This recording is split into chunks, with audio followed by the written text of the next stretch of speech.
Saya rujuk daripada kitab tafsir Al-Azhar ya, Azhar. Dan tuan-tuan boleh juga rujuk kepada tafsir lain ya. Ada tafsir lain pun boleh kita guna pakai. Ya, kalau ada tafsir-tafsir yang lain kita elok rujuk. Ini lagi berat ni tafsir ni. Kita kena rujuk, kena tengok kitab. Kami dengar ya. Dengar mata khutbah boleh dengar. Itu masalah dia lah. Saya bukan khutbah baca kitab.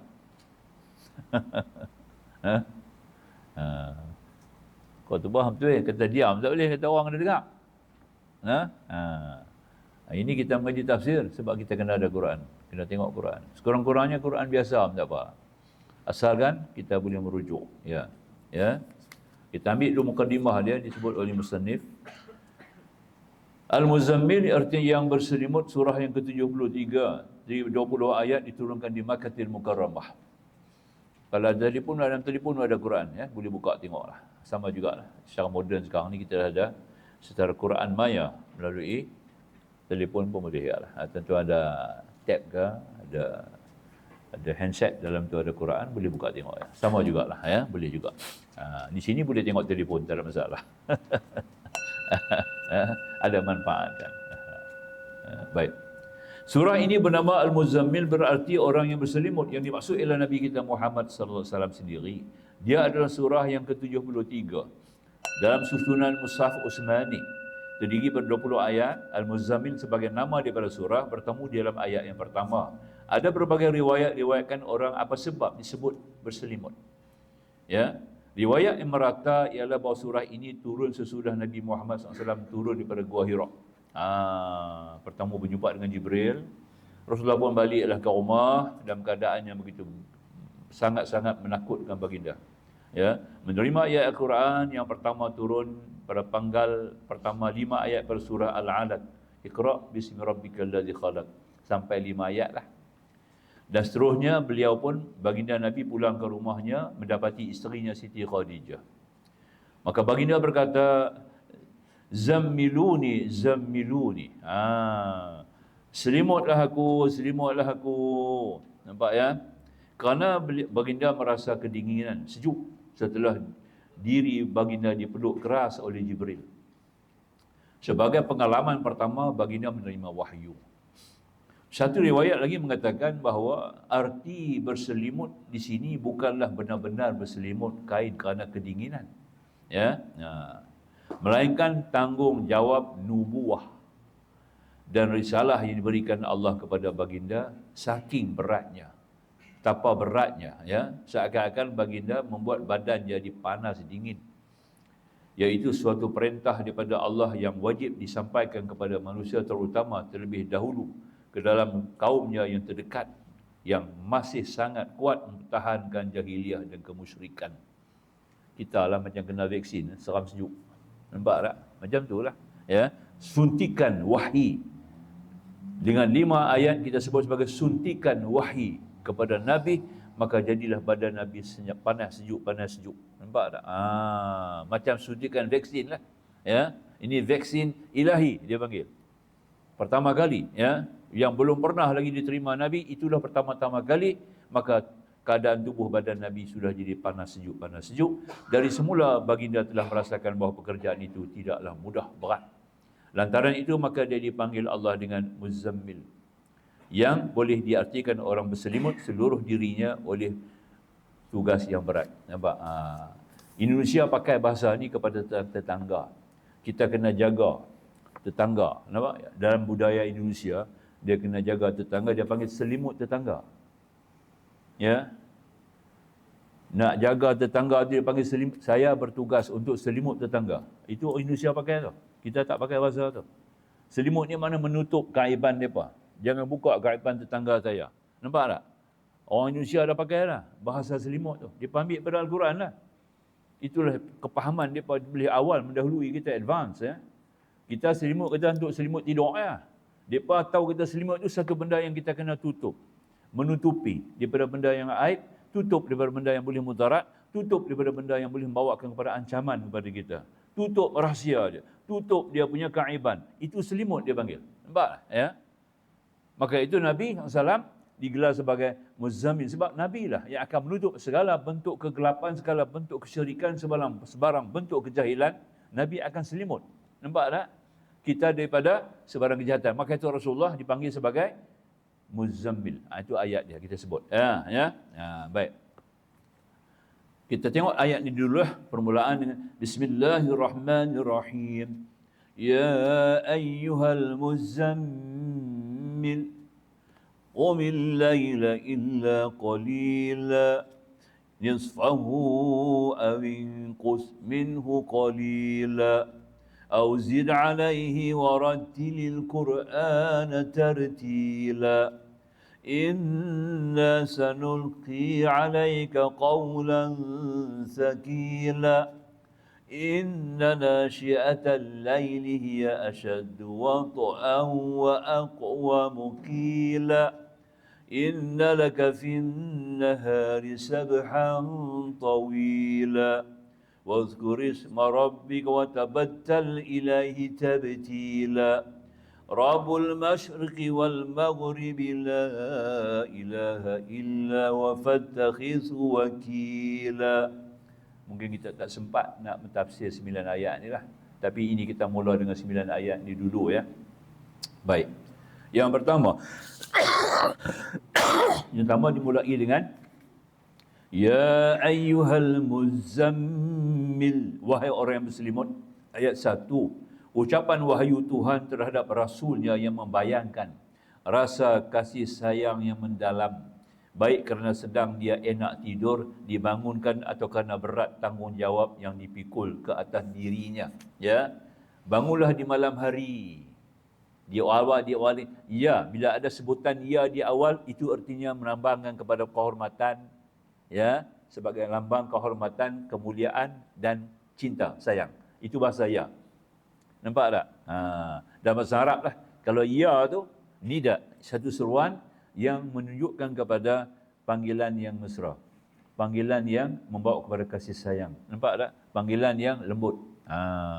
Tu sampai guna Allah Ta'ala guna kepada orang kafir. Ya ayyuhal kafirun. Nampak?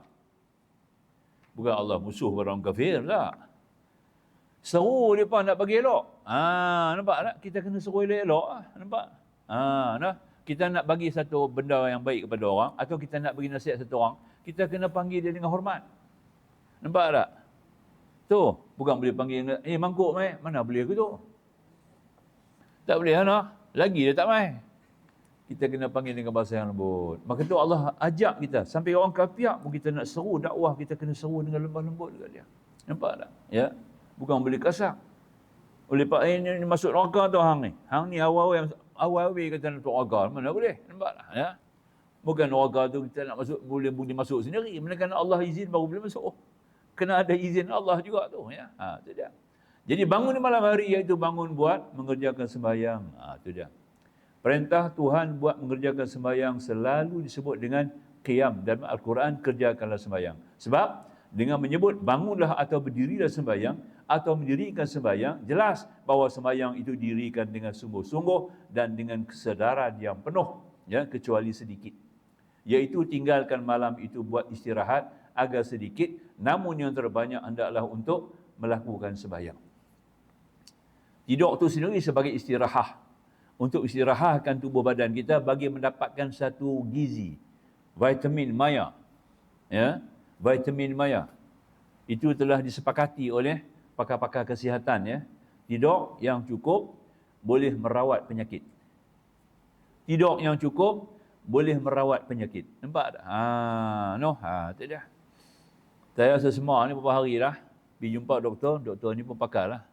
Dia ada klinik sendiri. Dia kata, Ustaz kena jaga tidur. Ni ubat Ustaz makan lah. Tapi Ustaz kena jaga tidur. Ni tidur tak cukup ni dia kata. Pasal tu sesama. Rupanya tidur cukup boleh rawat sesama. Masya Allah. Pakar kanser. Nak rawat kanser. Ya. Dia beritahu dulu.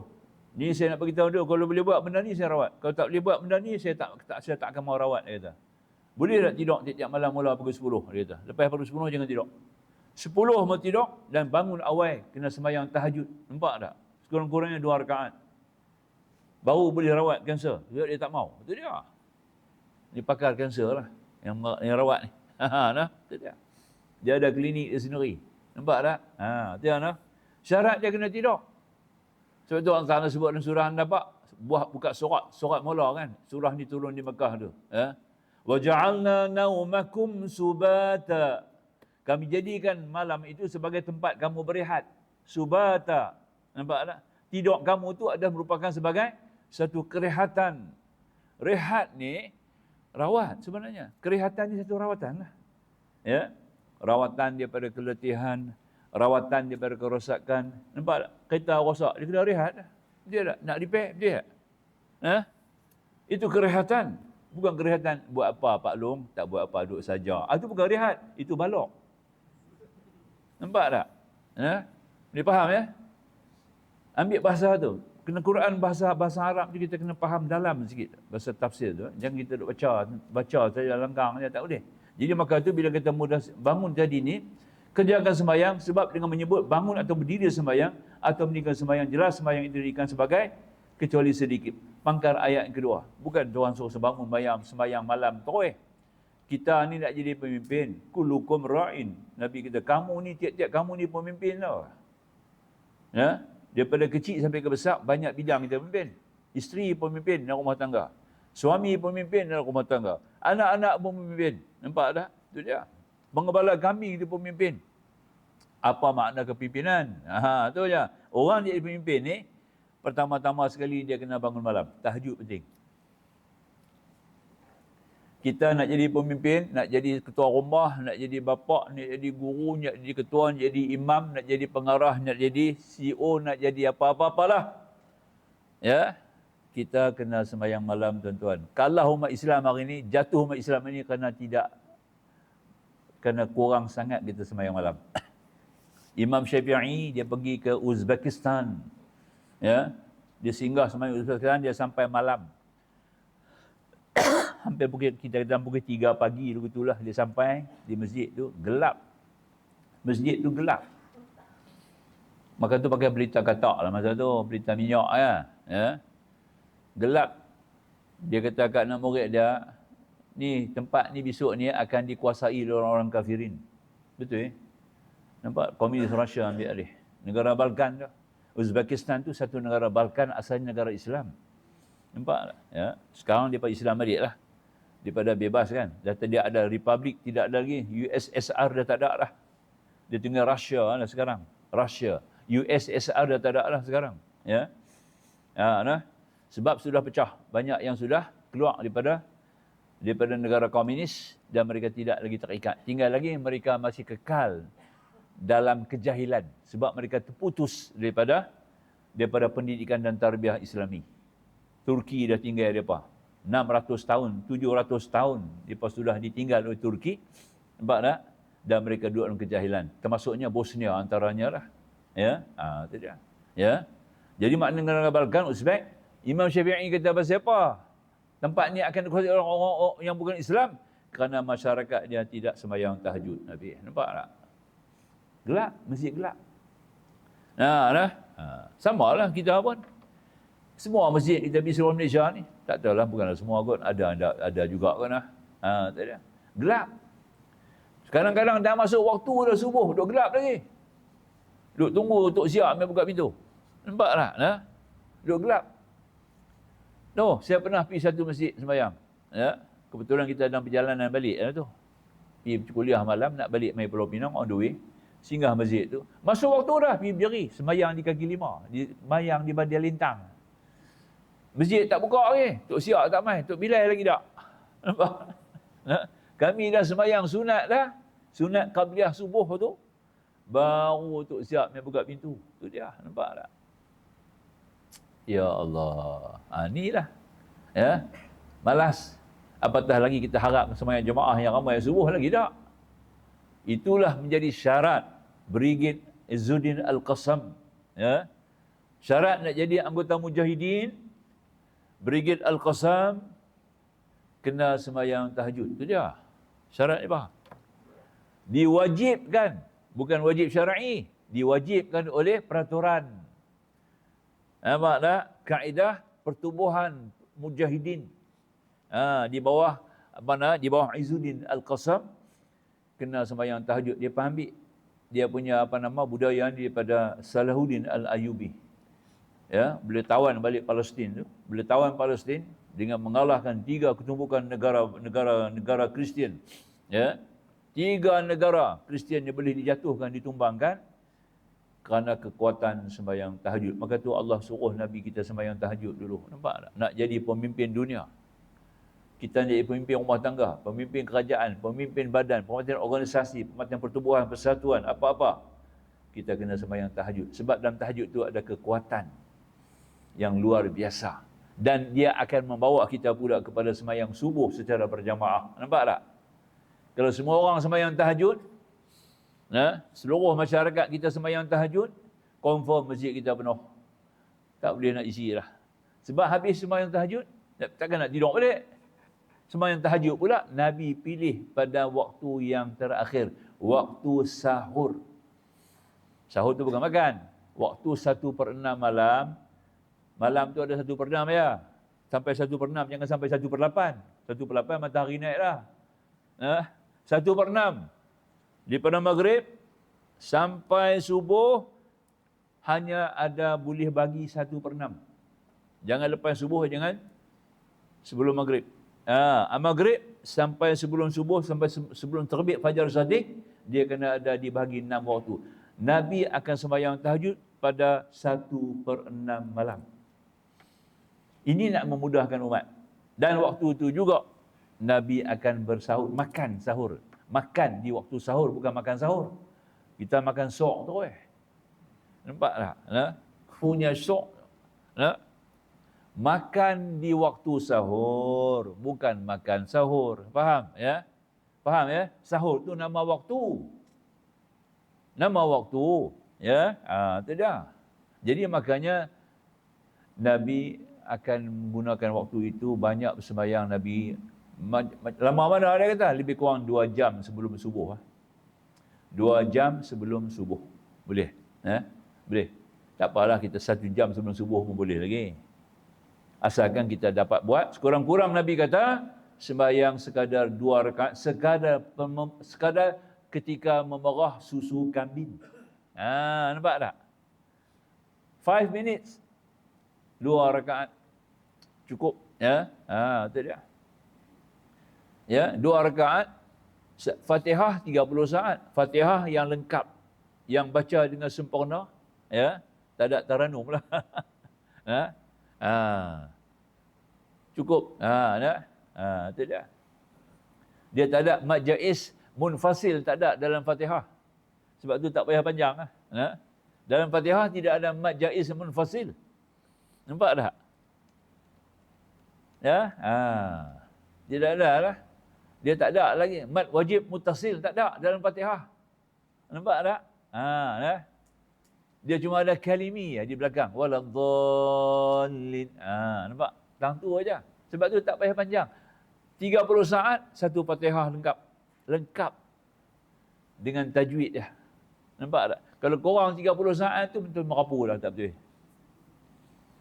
Nampak tak? Sebab tu kalau 2 rakaat, baru 1 minit dalam Fatihah. Nampak tak? Kalau 5 minit 2 rakaat, selamatlah. Tasbih kita subhana rabbiyal azimi wa bihamdi. Cukup 3 kali kita sebut. Sebut elok-elok. Subhana rabbiyal azimi wa bihamdi. Tu saya duduk zikir semalam, zikir lepas sembahyang tu, tasbih tu kena bagi pelan. Subhanallah, subhanallah. Kita sebut cepat jadi lain. Maki Allah, maki Allah. Subhanallah, subhanallah, subhanallah, maki Allah, maki Allah, maki Allah. Turun laknat. Jadi penyakit. Nampak? Orang duk baca lagu tu ni kena penyakit macam-macam. Laknat turun. Lepas tu hampir kata maki Allah. Nampak tak? Tu imam zikir lagu tu, saya ni mangkit bang. Tak payah duk ikut orang baca doa, merepet. Nampak tak? Tapi mana berebut? Tak ada langsung sifat ghirah, sayang kepada Tuhan tu tak ada. Sebut nama Tuhan pun main pelikih ya. Nampak? Ya. Subhanallah, subhanallah, subhanallah, subhanallah, subhanallah, subhanallah, subhanallah, subhanallah, subhanallah. Pakai taribu merah. Hafid Quran tau. Masya Allah. Tak reti, tak tahu. Maki Allah, maki. Subhanallah, subhanallah. Maki Allah. Sebut elok lah. Subhanallah, subhanallah. Ha maftuhah tu boleh menyegarkan buah pinggang. Tu dia. Nampak lagi. Raja dah. Ini Ibnu Sina kata. Kena mengaji kitab lain pula. Ha. Kita baca banyak ha. Sebab tu mula Fatihah dengan Alham. Dia pegang buah pinggang dulu. Nampak tak? Itu dia. Ya? Ha tu antara huruf makhraj yang boleh memberikan kesegaran kepada buah pinggang. Nampak tak? Ha. Dad yang beri kesegaran kepada pankreas. Oh, Masya Allah. Ilmu tu lain lah. Kita kena mengaji kitab lain pula. Yang tu kena cari doktor lah. Saya bukan doktor. Nah, tapi kita ambil tahu sikit. Maka tu makhraj huruf tu penting. Nampak tak? Ya? Alhamdulillah. Alhamdulillah. Dia kena syafawi tu. Mim tu kena ada di bibir. Alhamdulillah.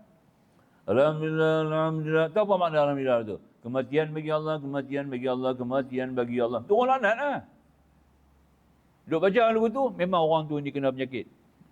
Penyakit berat-berat. Dah confirm dah. Nampak tak? Nampak tak? Baca elok lah 33 kali. Oh, tak boleh panjang. Ambil 21. Oh, panjang. Ambil 11. Oh, panjang. Tak payah baca lah. Nampak tak? Dia sunat. Nampak tak? Daripada hendak merapu, yang jangan baca. Baca elok. Alhamdulillah. Alhamdulillah. Alhamdulillah. Nampak tak? Oh, berbuat ada kerja. Ada kerja tadi pun bukan hang boleh buat. Belum tentu. Kalau Allah tak izin. Kita dah mengaji kan. Mungkin sayujad. Satu benda yang belum jadi, belum ada. Nampak tak? Satu mungkin yang belum jadi kan belum ada. Ni kita nak buat saat ni, itu belum ada lagi. Nak takut apa untuk kerja Allah? Nampak tak? Yakin. Kalau Allah izin, aku hidup. Yakin aku boleh pergi kerja. Yakin aku boleh pergi makan. Yakin aku boleh pergi sana dan sini. Sesudah itu adalah mungkin. Sayujad tu awal kita mengaji. Sifat 20 tu kena kenal mungkin. Nampak tak? Supaya kita tidak bergantung kepada kekuatan kita. Saat ni aku nak pergi sana. Aku kena percepat sikit sembahyang. Zikir kena bagi cepat sikit. Tak boleh lah. Hang nak pergi saat ni, siapa nak tentu hang boleh pergi ke tidak? Kalau Allah tak izin, betul tak? Itu dia. Itu kita kena mengaji bab mungkin tu dulu. Mungkin sayujad. Satu mungkin yang belum jadi, yang bakal akan jadi kalau Allah izin. Itu takluk apa? Takluk tanjiri hadis. Belum jadi lagi. Nampak tak? Kita serah kepada Allah. Suluhi qadim. Allah mengetahui apa aku nak buat saat ni. Itu dia. Baru betul lah. Dia kena ada delete. Mengalir tu dengan kita. Baru kita dapat ketentuan ya.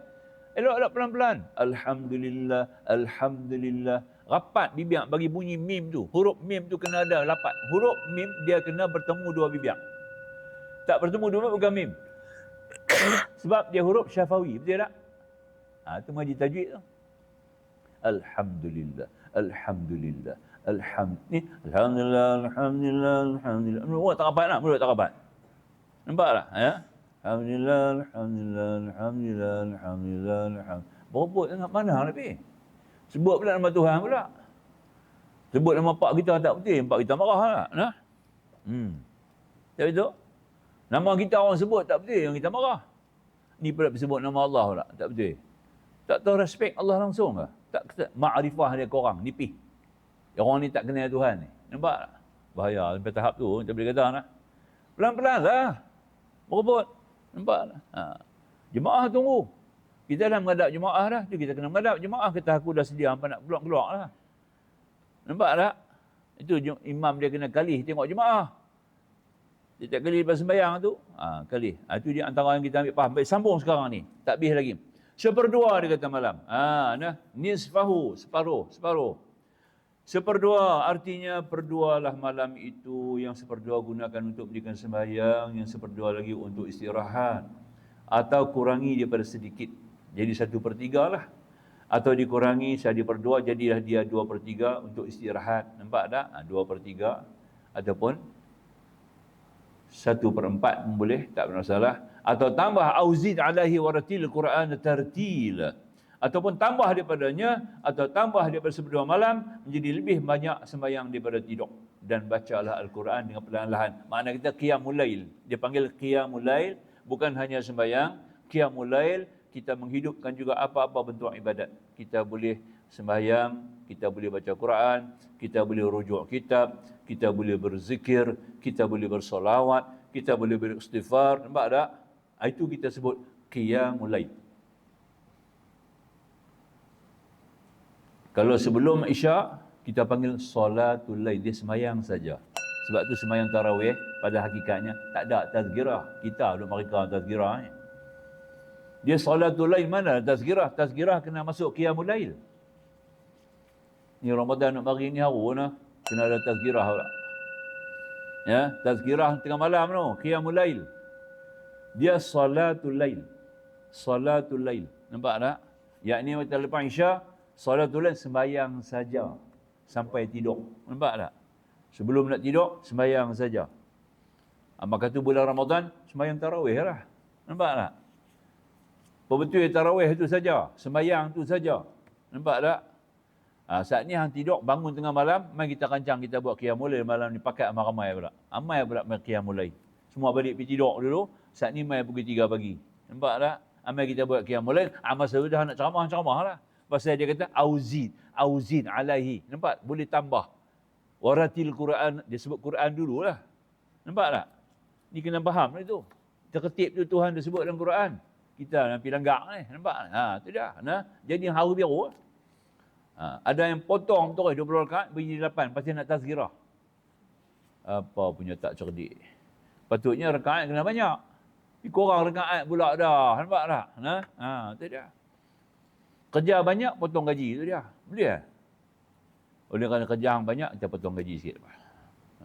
Tak ada kerja, banyak gaji lebih. Boleh? Masuk gaya tak? Tak kena lah. Nampak ya? Banyak benda kita tak faham. Pasal kita tak faham Al-Quran. Itu masalah dia. Ya? Dan tak mau faham. Ini masalah. Jadi kemana sambung lagi sikit. Kita ambil pada ayat tu.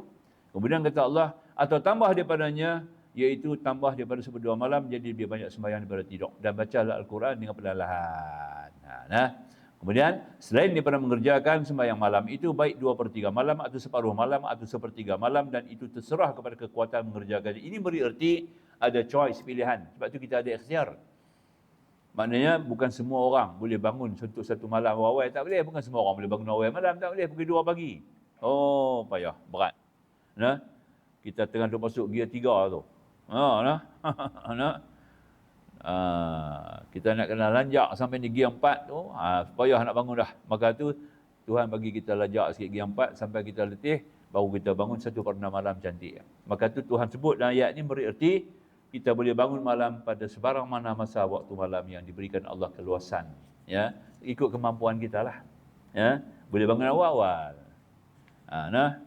Boleh bangun hujung-hujung malam bangun. Boleh tengah malam tengah. Nampak? Betul Tuhan sebut 2-3 kaedah yang boleh kita faham sembahyang malam. Ini satu di antaranya. Ya, dikatakan sebut tadi ini. Ya. Selain daripada itu yang kata tadi ini, hendaklah pula Al-Quran yang diturunkan kepada engkau itu selalu engkau baca dengan perlahan-lahan. Jangan dibaca dengan tergesa-gesa. Biar sedikit terbaca. Asal isi kata-kata Al-Quran itu masuk benar ke dalam hatimu dan engkau fahamkan dengan mendalam. Menurut sebuah hadis yang riwayat oleh Bukhari pada Anas bin Malik, ditanya kepada Anas bagaimana Nabi membaca Al-Quran. Lalu Anas memberikan keterangan bahawa Nabi bila membaca Al-Quran dengan suara tenang, panjang, tidak tergesa, terburu. Abbas membuat misal kalau Nabi membaca Bismillahirrahmanirrahim, Bismillah beliau baca dengan panjang. Ar-Rahman dengan panjang. Ar-Rahim dengan panjang pula. Dan menurut riwayat Ibnu Juraish yang diterima daripada Ummu Salmah, isteri Ummu Salamah, isteri Rasulullah SAW, kalau baginda membaca surah Al-Fatihah, tiap-tiap ayat itu beliau baca seayat demi seayat dengan terpisah. Nampak tak? Bismillahirrahmanirrahim, beliau berhenti lalu beliau akan sambung Alhamdulillahirrahmanirrahim. Demikian pula seterusnya. Sebab itu tidaklah beliau membaca dengan tergesa-gesa, bersambung-sambung, tiada perhentian. Nampak tak? Kita gopoh sangat baca. Kecuali dalam Fatihah ni ada sedikit perbezaan mengikut dalam tarekah Syatibi. Al-Quran punya tarekah lah. Tarekah dan ma'ilmu Al-Quran antara yang kita pakai di Malaysia ni dan kebanyakan lah di dunia ni. Tarekah Syatibi, kalau Fatihah ni ada antara ayat yang kita baca elok dengan wasal. ada yang kita baca dengan wakaf. Yang wasal tu antaranya ayat yang kedua. Ar-Rahmanir Rahim Maliki Yaumiddin. Elok, sambung. Ini mengikut tarikah Syatibi, Syatibi, tarikah Syatibi. Bila kita baca Fatihah, tentu boleh sambung dua ayat. Alhamdulillahi Rabbil Alamin. Ar-Rahmanir Rahim Maliki Yaumiddin. Wasal. Dia kata tentu kita mau wasal bagus. Yang lain sampai tang bawah tu mesti ada satu ayat. Siratal ladzina an'amta 'alaihim ghairil maghdubi 'alaihim waladdallin. Kalau ada nampak lah. Tak ada nampak boleh ambil. Siratal ladzina an'amta 'alaihim. Tak apa. Sebab tidak ada wakaf yang wajib dalam Quran. Dalam Quran tidak ada wakaf yang wajib, tak ada. Jangan cari. Dalam Quran tidak ada wakaf wajib, tidak ada. Wajib wakaf ada. Nampak tak? Jangan salah faham lah. Wajib wakaf tapi bukan wakaf wajib, tak ada. Ini dalam tarikah Syatibi lah, mengikut yang kita pakai sekarang dalam mazhab kita Imam Syafi'i maupun Hambali yang diamal di Saudi sekarang. Ya, itu bab qiraah. Kita kena ada ilmu tu sikit baru boleh faham ya. Ya, baik. Jadi makanya apa yang boleh kita ambil faham begitulah. Jadi macam tu kata Nabi ya. Itulah contoh teladan daripada Nabi sendiri dalam hal membaca Al-Quran. InsyaAllah kita sambung bab ni nanti ya. Pada kuliah kita akan datang. Aqul qawli hadza astaghfirullahalazim li wa lakum. Akhirul kalam wallahu subhanahu wa ta'ala a'lam. Bismillahirrahmanirrahim. Alhamdulillahirabbil alamin wassalatu wassalamu ala rasulih nabiyil karim nabiyina Muhammad wa alihi wa sahbihi ajma'in. Subhanaka la ilma lana illa ma 'allamtana innaka antal alimul hakim. Rabbi syrah lana sudurana wa yassir lana umurana. Rabbana atina fid dunya hasanah wa fil akhirati hasanah wa qina adzabannar. Walhamdulillahirabbil alamin. Wassalamualaikum warahmatullahi wabarakatuh.